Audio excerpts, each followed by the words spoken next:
Ever hear about a guy so elusive? Even the spotlight can't seem to catch him. Meet Necati Arabaci, a man who's perfected the art of staying low. A heavy-set man with tattooed arms and a cold gaze steps out of a white Rolls-Royce in the heart of Monte Carlo.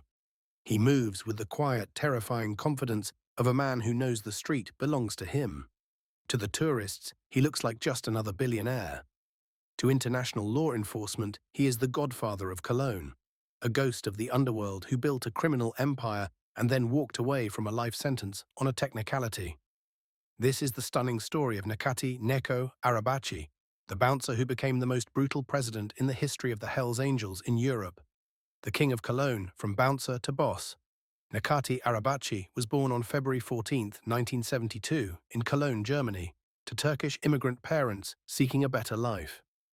Growing up in a working-class district, he experienced the typical tensions of immigrant life, but he possessed an ambition that far outstripped the quiet life of his peers. While he briefly worked a humble job at a greengrocer's stall by day, the night was where he found his true calling. By his late teens, Arabaci was a fixture on the doors of Cologne's buzzing nightclub strip, the Kölner Ringe.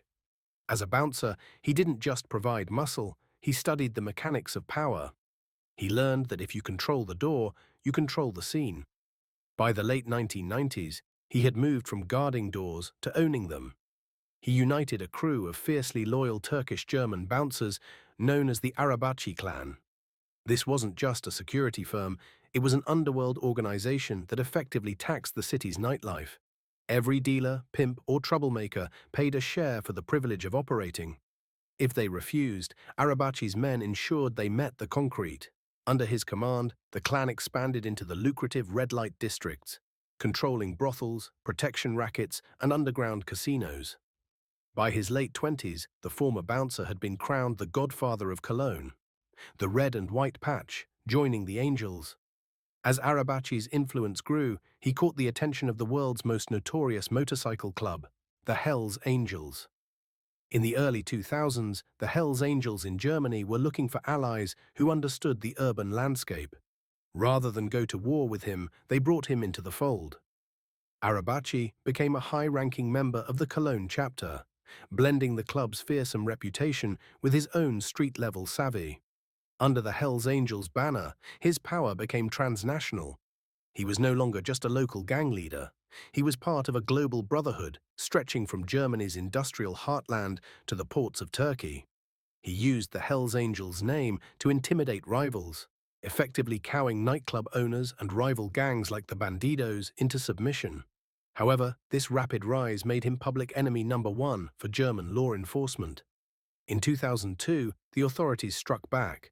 In a massive, coordinated raid involving dozens of officers in riot gear, police stormed Arabaci's hangouts. The Godfather was dragged out in handcuffs, signaling what many thought was the end of his reign. The Great Escape, the prosecutor, and the mistranslation. In 2004, Arabaci faced a catalogue of charges, including pimping, human trafficking, extortion, and masterminding a criminal organization. In a move that shocked the public, he confessed to many of the charges, likely hoping for a lenient sentence.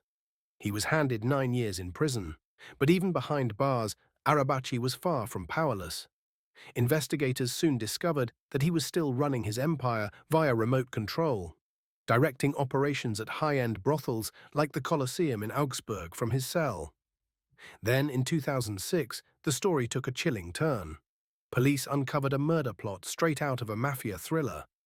From prison, Arabaci had allegedly ordered the assassination of the lead prosecutor who had put him away. The threat was so severe that the prosecutor was placed under 24-hour armed guard and eventually fled Germany entirely.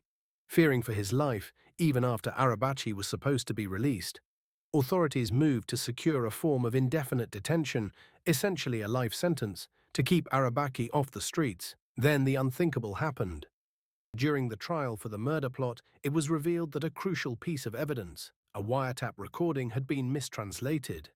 Because of this technicality, the assassination charges were thrown out. In 2007, having served only a portion of his original sentence, Necati Arabaci was released from German custody and immediately deported to Turkey. The German government hoped they were rid of him forever. They were wrong. the nomad president, rebuilding from the shadows. Arriving in Turkey in 2008, Arabaci didn't go into retirement. Instead, he utilized Turkey's refusal to extradite its own citizens to create an untouchable refuge. He settled in Izmir and quickly rebuilt his network, reaching out to old contacts and forging new alliances in the Turkish underworld. In 2010, a secret international meeting of the Hells Angels took place in Izmir. High-ranking bikers from across Europe gathered to appoint Arabaci as the president of the Nomads Turkey chapter. This title was significant. The Nomads are an elite group within the club who have no fixed territory, allowing them to conduct business wherever they please. Arabaci became the bridge between East and West, allegedly overseeing the flow of drugs, weapons, and human trafficking routes that connected the Middle East to the heart of Europe. When the legendary European Hells Angels boss, Frank Hannebaum, was arrested in Spain in 2013, whispers began to circulate that Arabaci was the only man ruthless enough to take his place as the president of Europe, the most wanted man in Europe. By 2015, the Spanish Civil Guard had compiled a mountain of evidence against Arabaci, linking him to massive drug trafficking rings and extortion rackets on the island of Mallorca. Spain issued a European arrest warrant, making him a wanted man in every EU member state. Arabaci responded with a brush-off. He continued to live a life of extreme luxury in Turkey, dining in upscale Istanbul restaurants and lounging in VIP sections of beach clubs in Bodrum, always flanked by a small army of bodyguards.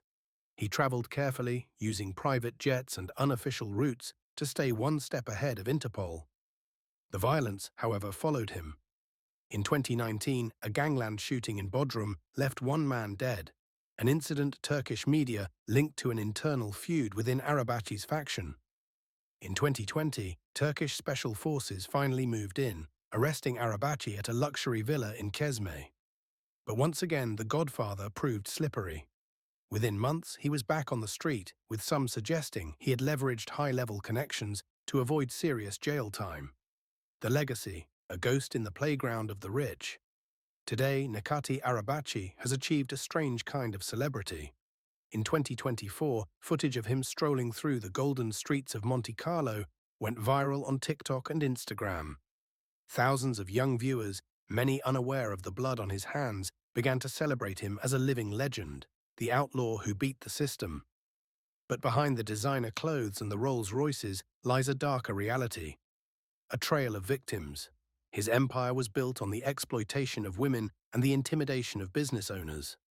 Transnational crime: he remains a central figure in the evolution of biker gangs, from nightclub thugs into sophisticated global criminal enterprises.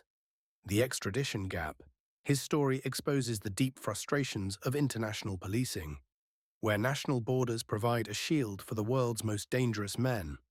The story of Necati Arabaci is a stark reminder that the world doesn't always work like the movies.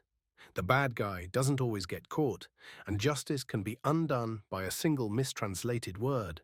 He rose from the gritty streets of Cologne to the peak of the Hells Angels, transforming himself from a street-level enforcer into a global strategist who operates from the shadows of the Mediterranean. He remains a free man, a guest in the playgrounds of the rich, and a ghost that continues to haunt European law enforcement. Whether he is a shrewd survivor or a cautionary tale depends on who you ask. But one thing is certain: the legend of the Hells Angels' most brutal president is far from over. If you want to know more about the current status, please let me know in the comments. If you found this deep dive into the life of Necati Arabaci informative, please like this video, share it, and subscribe to the channel for more true crime documentaries. Don't forget to hit the notification bell so you never miss a story from the underworld. Thank you for watching.